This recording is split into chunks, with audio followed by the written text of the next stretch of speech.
The Stone Chamber by H.B. Marriott Watson. It was not until early summer that Warrington took possession of Marvin Abbey. He'd bought the property in the preceding autumn, but the place had so fallen into decay through the disorders of time that more than 6 months elapsed ere it was inhabitable. The delay, however, fell out conveniently for Warrington, for the Bosanquets spent the winter abroad, and nothing but suit, but he must spend it with them.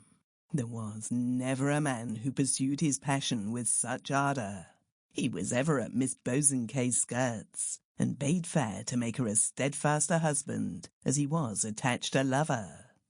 Thus, it was not until after his return from that prolonged exile that he had the opportunity of inspecting the repairs discharged by his architect.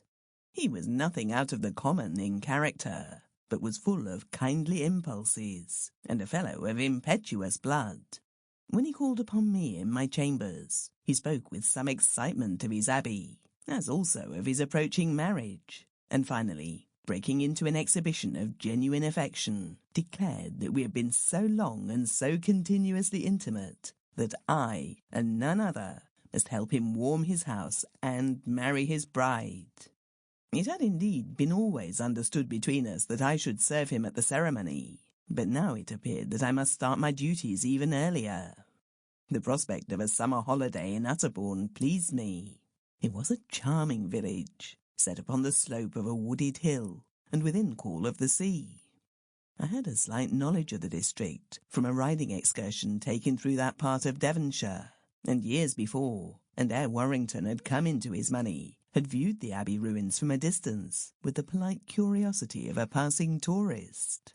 I examined them now with new eyes as we drove up the avenue. The face which the ancient building presented to the valley was of magnificent design, but now much worn and battered. Part of it, the right wing, I judged to be long past the uses of a dwelling, for the walls had crumbled away.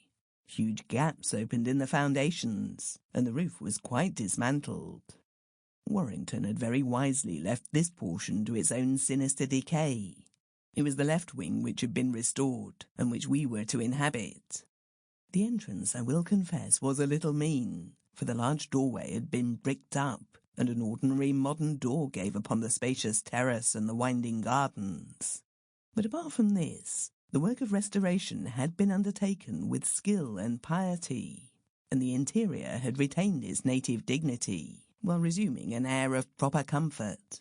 The old oak had been repaired congruous with the original. Sample complete. Ready to continue?